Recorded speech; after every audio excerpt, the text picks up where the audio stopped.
à leurs enfants du patrimoine immobilier, c'est-à-dire ceux qui ont acheté leur maison depuis 15-20 ans, terminent le crédit. Donc les enfants qui arrivent à l'âge mature, aujourd'hui ont un bien que leurs parents leur lèguent, ce qui n'était pas notre cas. Nous on est arrivés, on avait un ticket de métro dans la poche et on a tout bâti. Mais aujourd'hui nos enfants arrivent, ils ont un patrimoine immobilier que nous laissons. Donc de plus en plus, les enfants de la diaspora sont riches. Parce que de fil en année, les parents ont constitué un patrimoine. Donc, ça veut dire d'un niveau de vie, ils auront une capacité d'épargne élevée. Aujourd'hui, on estime à peu près à 36 milliards la capacité d'épargne de ces diasporas dans les comptes étrangers. Donc, aujourd'hui, comment on peut faire pour qu'ils restent attachés au continent? Pas parce qu'ils ont pitié du continent, non, parce que c'est des investisseurs comme les autres. Pourquoi aujourd'hui les Blancs investissent en Afrique? Parce qu'ils tirent un intérêt pur et simple. Donc, si c'est à nous aussi d'éduquer nos frères africains, de dire, ben voilà, vous avez un peu d'argent, investissez aussi en Afrique. S'ils investissent, on n'attendra pas les 25 ou les 15, 25% de taux d'intérêt que les Occidentaux attendent. Mais notre objectif, c'est de dire, et même si on n'a que 5% de taux d'intérêt, on a l'épanouissement d'avoir aidé le développement du continent, d'avoir joué aussi notre rôle en tant qu'originaire de ce continent. Si l'Afrique avance, tout le monde sera fier. Mais c'est à nous de jouer notre rôle. C'est à vous, c'est à nous de jouer ce rôle. Et quand je dis vous et nous, c'est la société civile. Parce que dans le monde entier, aujourd'hui, le développement est basé sur 3 piliers. La sphère publique, l'État, les entreprises privées, les chefs d'entreprise, les hommes d'affaires, et la société civile, monsieur, madame, tout le monde. Mais tout marche partout comme ça, sauf en Afrique. En Afrique, il n'y a que 2 acteurs, l'État et les entreprises privées. La société civile n'a pas de poids. Et aujourd'hui, nous pensons que c'est aussi le rôle de cette société civile de se prendre en main. Ce n'est pas la peine de dire, oui, mais la politique, ils vont voler. Non, franchement, ça fait 60 ans qu'on me dit ça. Si on continue à dire ça, 60 ans encore, on sera encore même quoi. À un moment, il faut se dire, bon, voilà, on laisse à côté. On continue, chacun fait, c'est comme ce que vous faites. Chacun perfectionne dans ce qu'il fait, dans son domaine, et voit comment il va apporter sa pierre à l'édifice. Ce n'est que comme ça que nous pourrons avancer et sortir ce continent du sous-développement et permettre à vous tous, cadres, jeunes cadres et autres, de pouvoir bénéficier et vraiment la qualité de vie que vous méritez sur le continent. Mais si personne ne se bouge, si c'est la responsabilité des autres, on n'y arrivera jamais. On n'y arrivera jamais et on sera toujours là à se plaindre. Ouais, les autres sont venus, ouais, ils ont volé, ils ont. Ben oui, oui. Donc voilà, voilà un petit peu, vraiment désolé d'avoir été un peu long. Il était important pour moi de vous dire ça, au-delà de mon métier de dentiste qui commence à être derrière moi maintenant, avec plutôt cette vision. À force de soigner les gens, j'ai compris que le tout n'était pas le physique, soigner le physique, c'était aussi les âmes. Et c'est pour ça que depuis 12 ans, je me suis lancé corps et âme. Moi qui ai un enfant de Consamba, de Barré, un enfant pur produit du café, puisque mon père, je n'étais pas boursier de l'État, c'est mon père qui s'est saigné pour m'envoyer en Europe. Et aujourd'hui, je suis fier de dire, ben voilà, je suis surtout pur produit. Et que par cette force de ce travail, d'avoir pu porter la voix, non seulement de mon Barré natal, ni de mon pays, le Cameroun, mais de porter cette voix de la diaspora à de haut niveau, dans tous les pays européens, que ce soit à Bruxelles, que ce soit en Italie, au Luxembourg, en Allemagne. Aujourd'hui, on est très heureux que l'Élysée soit très sensible, très, vraiment hyper sensible. Donc hier, pour ne rien vous cacher, j'ai eu un appel de l'Élysée où il faut qu'on règle un certain nombre de détails sur les événements qui vont arriver très prochainement. Donc, voilà. Merci, j'espère que vous ferez ce que vous pourrez de votre côté pour qu'ensemble on puisse avancer. Excusez-moi, moi j'ai une question. Bon, et comment est-ce que ça se passe de manière pratique? Est-ce que vous allez comme ça le but en blanc, vous passez quelqu'un, non, ça ne se passe pas comme ça. Le club Efficience va créer une structure qui s'appellera Efficience Africa Forte. Bon, entre autres, le club ici, on fait pas mal de choses. On a une plateforme d'efficience RH pour permettre les compétences de ceux. Mais notre projet phare, c'est le fonds d'investissement. L'objectif aujourd'hui, c'est le fonds, c'est un fonds novateur parce que c'est la première fois qu'on crée un fonds d'investissement qui s'adresse au grand public. Aujourd'hui, les fonds d'investissement qui existent en Europe s'adressent plutôt aux family office, et aux entreprises, aux institutions, donc ceux qui ont vraiment un niveau de vie beaucoup plus élevé. Mais nous nous sommes dit, je suis parti du modèle de Mohamed Younous en Inde. Ils voient on prête l'argent pour qu'on riche. Je dis, mais pourquoi est-ce qu'on ne peut pas essayer de prêter l'argent pour Et on essaie de prêter aux pauvres, on se rend compte que les pauvres remboursent mieux même que les riches. D'où est née la microfinance. Tout le monde parle aujourd'hui de la microfinance. C'est parti d'un constat de moi-même. Nous avons fait un petit peu la même démarche intellectuelle en disant aujourd'hui, les fonds d'investissement qui investissent dans quasiment tous les secteurs prennent l'argent que les familles office, des entreprises, des corporates ou les institutions. Notre idée, c'est de dire, mais monsieur, madame, tout le monde peut être investisseur. Et ça, on ne peut pas dire qu'on nous on les rend. La tontine, quand même originaire d'Afrique. On connaît le pouvoir économique des tontines. Mais le problème, c'est que depuis la nuit des temps que nos parents ont inventé la tontine, jusqu'à aujourd'hui, on n'a pas su moderniser. On fait le même principe de tontine que nos parents. On n'a pas changé autre chose. Et cela mon futur. Il faut quand même que notre génération, qu'on modernise quelque chose. L'idée est partie de là, c'est de dire, on peut être nombreux, pas à mettre des gros montants, parce que les fonds d'investissement, eux, ils préfèrent très peu de souscripteurs, mais lever des montants énormes. Notre modèle est complètement différent. On préfère partir sur une base assez large et lever des montants ouais, voilà, assez conséquents. Et le modèle économique, quand on a eu l'idée, je suis allé voir Jean-Michel Sereno, qui est un ancien de l'AFD, qui aujourd'hui a un fonds d'investissement qui s'appelle Investisseurs et Partenaires, qui investit même au Cameroun dans un certain nombre d'entreprises. Je lui parle de ce projet. Je dis, mais je ne suis pas financier, mais j'ai travaillé sur cette diaspora, j'ai quelques notions économiques, j'ai compris, j'ai essayé de comprendre un peu quels sont les besoins de cette société civile.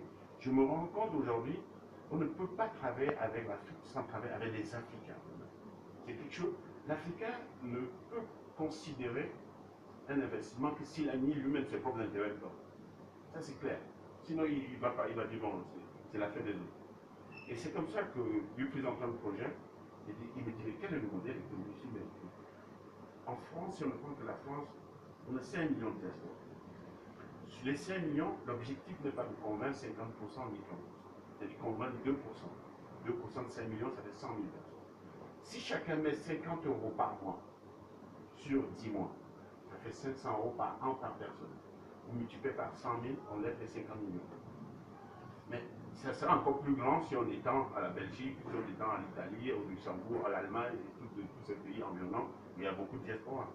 Ça sera encore beaucoup plus énorme si on l'ouvre, si on ne fait pas que sur la diaspora, si on l'ouvre à des gens, il y a des Européens qui sont fous de l'Afrique, qui aiment le développement solidaire et qui peuvent participer. Voilà, et ça peut être aussi intéressant. Il y a des entreprises aujourd'hui françaises, Orange, la Société Générale, qui travaillent sur le continent et que c'est leur responsabilité sociétale d'avoir sur le continent cette classe moyenne qui va pouvoir consommer leurs produits. Orange, quand ils vendent des unités de téléphone, il faut bien que les gens aient un pouvoir d'achat en Afrique pour acheter. Si les gens n'ont pas, ils ne pourront pas vendre. Donc c'est aussi de sa responsabilité de permettre que cette classe moyenne se crée sur le continent. Et c'est comme ça qu'on est parti en se disant, tiens, on va structurer ce fonds. Ça sera le premier fonds ouvert au grand public. Ce qui fait que ça entraîne des réglementations vraiment draconiennes en France, parce qu'il faut passer par l'AMF, le Comité des marchés financiers, qui regarde tout ce qui est investissement bourse. Et l'AMF nous oblige, quand c'est le particulier, il faut vachement protéger le particulier pour qu'il ne soit pas stocké, qu'il ne se rende pas compte qu'il ne connaissait pas les risques de l'investissement. L'investissement, il y a quand même un risque. On peut perdre, mais on peut gagner aussi. Donc, tout ça a été vraiment. Donc, on a pris un cabinet d'avocats qui s'appelle ORI, qui nous accompagne dans la structuration juridique. Et j'arrive à votre question. Donc, maintenant, comment on sélectionne, comment on investit? Donc, le club efficient crée une structure qui s'appelle Efficience Africaphone. C'est cette structure qui va collecter l'épargne. Donc, les particuliers, ce sera la première classe des souscripteurs, les entreprises, deuxième classe des souscripteurs, et les institutions, telles que l'AFD, on connaît très bien, la GIZ en Allemagne, et puis toutes ces organisations qui travaillent sur le développement sur le continent. Donc, on a 3 classes de souscripteurs, avec une dimension RSE au cœur de la politique d'investissement. Très important, ce n'est pas la peine de financer des projets qui ne sont pas éthiquement acceptables sur le continent. Donc, cet argent-là, nous, pour l'instant, le club efficient, nous avons ciblé une société de gestion, qui est un professionnel de gestion, qui est la société de Séverino, qui travaille sur les fonds d'investissement. Lui, son rôle, c'est, nous, on définit notre cahier de charges. On dit, ben voilà, ça c'est l'argent de la diaspora qu'on vous confie. Notre objectif, ce n'est pas de faire la rentabilité à outrance. C'est d'avoir un taux, un TRI à peu près de 5%. 5%, c'est modeste. 5%, mais nous allons être au bord pour choisir les projets dans lesquels on va investir cette année et suivre un peu l'évolution. Voilà à peu près. Et la société de gestion, pourquoi on a choisi investisseurs et partenaires? Parce qu'ils ont 15 ans d'expertise dans le sourcing des projets sur le continent, l'investissement et l'accompagnement. Parce que l'autre problématique des PME en Afrique, ce n'est pas seulement le financement, c'est l'accompagnement des porteurs de projets, très important. Il y a, tout le monde n'a pas cette ouverture de votre DG, mais il y en a qui ont une idée géniale, mais qui n'ont pas la capacité d'absorber des gros investissements en fonds. Si on lui apporte de l'argent, il ne sait pas gérer. Mais lui, il a une très bonne idée. Donc il faut qu'on l'accompagne pour qu'il ne soit pas complètement perdu. Pour permettre aussi aux investisseurs de retrouver leur bien à la fin du cycle de 8 ou 10 ans. Et dans la structuration, ce qu'on va permettre, l'investissement qu'on apportera, on essaiera de tout faire pour être en minoritaire. Notre objectif n'est pas de déposséder les locaux de leur idée. Donc on se met maximum 49%. Il restera 51% majoritaire. Et on l'accompagne, et à la fin du cycle d'investissement de 8 à 10 ans, on sort, on lui revend nos parts. Et la société non, la société de gestion source les PME dont vient sur le continent. Quels sont les PME banquiers? Des sources. Noticam a besoin, parce qu'il veut s'étendre, des fonds. Noticam envoie ses bilans, voilà, ce projet. La société de gestion a des financiers qui sont capables de checker. Ils checkent, ils disent ouais, Noticam nous paraît sérieux, une entreprise, le business plan, la projection, très bien. Ils ont besoin de tant de millions, ouais, ça paraît raisonnable. Voilà, ça c'est leur rôle. Ils financent et ils vous suivent, ils vous accompagnent. Au bout de 7 à 8 ans, donc, ils s'arrangent pour avoir 49 maximum. Au bout de 7 à 8 ans, vous dites, ben voilà. Ils vous vendent le 49%. Ben oui, ils vous vendent le 49%. Notre objectif n'est pas de perdurer, c'est d'accompagner beaucoup de PME à monter. Comme je vous disais, une fois qu'ils ont monté, c'est pour venir vraiment en complément des banques qui ne financent pas les PME sur le continent. Et une fois qu'on fait ça, on revend ces parts, on récupère l'argent et on distribue les dividendes. Exactement comme les tontines. On distribue les dividendes, tu avais donné 100 euros, qui a plus 5%, ça fait 105 euros, ainsi de suite.